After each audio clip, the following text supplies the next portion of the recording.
Makamu wa Rais wa Jamhuri ya Muungano wa Tanzania, Balozi Daktari Emmanuel John Nchimbi, ametangaza uamuzi wa kustaafu siasa na utumishi wa umma, akisema ataachia rasmi nafasi yake ya makamu wa rais kuanzia tarehe 4 Septemba mwaka 2026.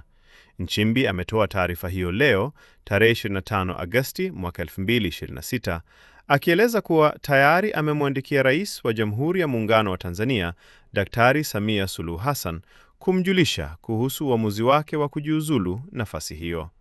Amesema hatua hiyo imechukuliwa kwa kuzingatia masharti ya Katiba ya Jamhuri ya Muungano wa Tanzania, hususan ibara ya 52C ikisomwa pamoja na ibara ya 149(2).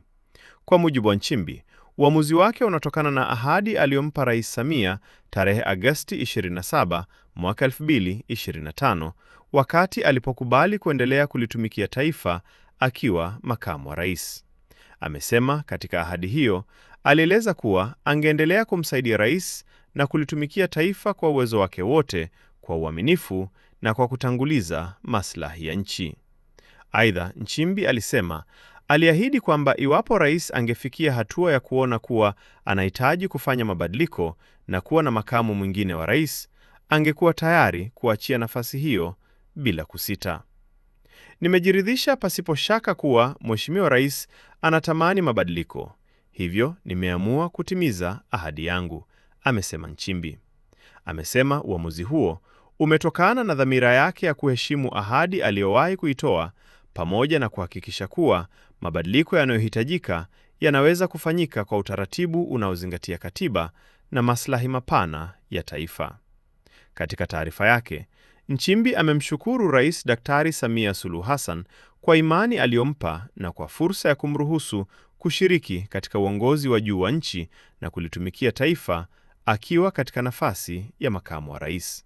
Pamoja na rais, amekishukuru pia Chama cha Mapinduzi CCM kwa imani na nafasi mbalimbali ambacho kimempa katika kipindi chake cha utumishi wa umma na uongozi wa kisiasa. Nchimbi pia ametoa shukrani kwa Watanzania kwa ushirikiano, mshikamano na sapoti waliompa katika kipindi chote ambacho amekuwa akilitumikia taifa. Amesema ushirikiano huo umekuwa sehemu muhimu katika safari yake ya utumishi wa umma.